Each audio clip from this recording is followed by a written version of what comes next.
This video is brought to you by John Robson Guitar Tuition.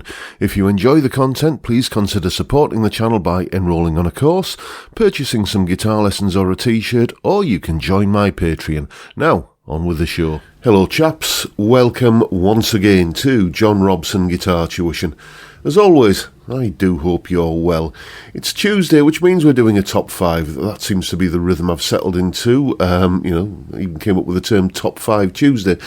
And this one is sparked by just a little bit of a wander through my music collection the other day. I was just thinking, you know what, there's quite a few bands and artists in here where, I absolutely love that one album, but that's pretty much the only album that I've got, and maybe I've listened to other albums, maybe I've owned other albums by this band or artist, and, they just haven't quite got under my skin as much as this one album from that particular band or artist. So that's what we're talking about today. My 5 bands or artists, because this is a very personal list, and I don't expect everyone to agree with everything on this list, but that's the nature of these things.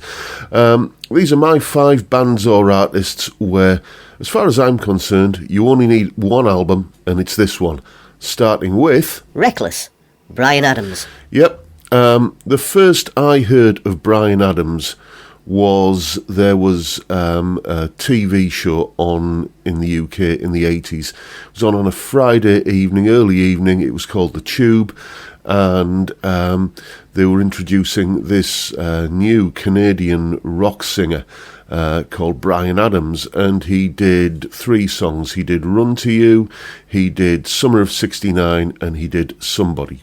3 of the strongest tracks off this album. And, I seem to remember pretty soon thereafter, Run to You was, a massive hit in the UK.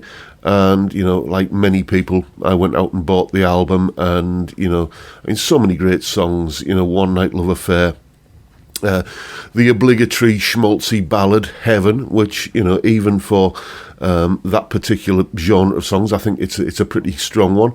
As I say, Run to You, Summer of '69, Kids Wanna Rock, that duet he did with Tina Turner, It's Only Love, fantastic album. And this was in the days when you could go to your local library and borrow.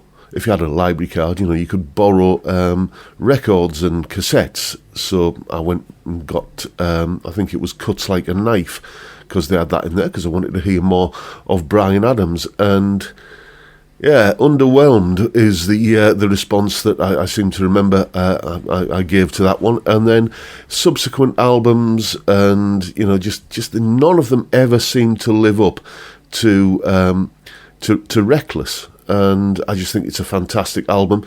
There's not a track on here that I want to skip past, but it's the only Bryan Adams album I think you need. Next. Boston. Indeed. I mean, this album, Boston, is, I think it's just a perfect rock album. It's got virtuosity, it's got great songs, it's got impeccable production. And it's even more amazing when you realise that the vast majority of what you hear on that album is the work of one chap, Tom Scholz. Fantastic songwriting, fantastic musicianship. Everything about it is just perfection as far as I'm concerned. And then you listen to the next album, Don't Look Back. It's got the same sort of sound, but it's just, it never quite measures up. It just doesn't quite cut it for me. Third Stage, the band's third album, when essentially the band was just pretty much Tom Scholz and Brad Delp on vocals. I remember loving that at the time, and when I was kind of repopulating my music collection via Spotify, when I was kind of going back and thinking, I'll check that album out, and I just remember I think I've listened to it once since I, kind of hit that little heart emoji, that icon thing, where on Spotify, where you add an album to your collection. Yeah, it just doesn't measure up to this, and none of Boston's output does. Frankly, I think if you want a Boston album, this is the one you want, and it's pretty much the only one you need. So there you go. Next, Asia. Very much the same story with this album as with the Boston album. There's not a track on here that I want to skip past or kind of think, well, that's a bit weak, but it's just absolutely fantastic, straight out of the traps. And why wouldn't it be? When you consider the pedigree of the musicians who were involved, you've got John Wetton, you've got Carl Palmer, you've got Steve Howe, etc. It's just a tour de force. It's interesting, clever, catchy rock. It manages to do that thing where it's both musically interesting and takes you on, it turns odd corners and does things that you wouldn't expect, but manages to be accessible at the same time. It's, and I've mentioned this before, it's a style of a quality that I like in music where, you only notice the cleverness if you go looking for it. It's not wearing that sort of virtuosity on its sleeve, but it's there.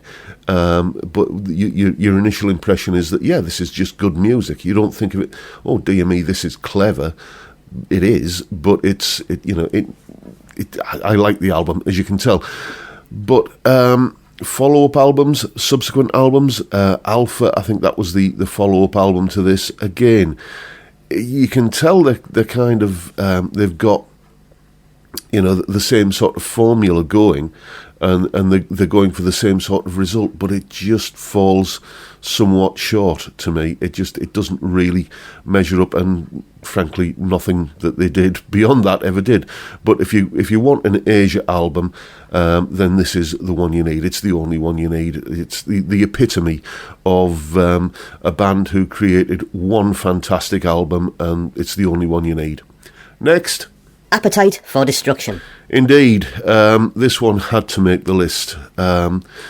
It's up there with was this Guns N' Roses' debut album, or had they done something before? So I'm a bit hazy on the timeline, because there was G&R Lies round about the same time, and I'm not sure which was first or which was second. But anyway, let's say for the purposes of this was their first big album, and dear me, it set the world on fire, didn't it? It certainly was a breath of fresh air compared to all of the other kind of 80s rock that was around at the time, all, spandex and pointy headstocks and poodle perms, and then along comes this band who've got a guitarist playing a Gibson Les Paul, doesn't even have a locking tremolo on it. What's wrong with him? And they're wearing leather jackets and ripped jeans, and they look like a proper rock band should. They weren't covered in Max Factor and hair products. But the music as well. I mean, what a fantastically strong album from beginning to end. And to me, it's just. It's one of the great classic rock albums. It's absolutely timeless. You listen to it now, and it hasn't dated. It's whereas a lot of the music from that period, mid to late 80s, very definitely the years have not been kind to a lot of it. Let's say, let's leave it at that. But this is just a fantastic album. Just utterly superb in every way. But then we got into the whole Use Your Illusion kind of thing, where it was all just a bit bloated, and I don't know. I just thought it was those albums that, because there was two, wasn't it? Use Your Illusion 1 and 2. What was that all about anyway? We won't release a double album. We'll release two sort of concurrent single albums. I don't know. Didn't really enjoy those albums, and that album of covers that they did. The Spaghetti Incident. Meh, frankly. And then we had that long hiatus where it was basically just Axl left in the band, and because he pretty much fallen out with everybody else. And, the Chinese Democracy album, again, underwhelming. I didn't really, I think I listened to it once and then was, I thought, well, I've listened to it now. That's duty done. I'm not going to listen to it anymore. But, Guns N' Roses, if you're thinking about a Guns N' Roses album, this is, without a shadow of a doubt, the only one you need. Next. Strangers in the Night, UFO. Yeah, now this one has a special place in my heart. UFO, Strangers in the Night. It's an album. It was probably the first album I heard by UFO, and I think that has a lot to do with why I've chosen it. It's, for me, if you're looking for a greatest hits album for UFO, this is the album. And not only that, but all of the performances on this album are just, for me, the definitive version of all of their songs. I mean, Rock Bottom, Lights Out, Only You Can Rock Me, Doctor Doctor. The version of Doctor Doctor on this album is just absolutely electrifying. Michael Schenker is just, it is one of his finest moments, I think. And then, so, as I say, this was the first album that I heard of this band. It was living in kind of college halls of residence. This was an album that somebody had who had the big sort of boom box that was dominating the room. That was the album that they listened to a lot, and I kind of got into it via osmosis. So what I did was I went out and checked out the studio albums that many of these live tracks came from, and again it was like it lacked the spark, it lacked the excitement, and a lot of the tracks on those studio albums that weren't that didn't make it into the live set for this album, I just thought, meh, frankly, not really interested in those.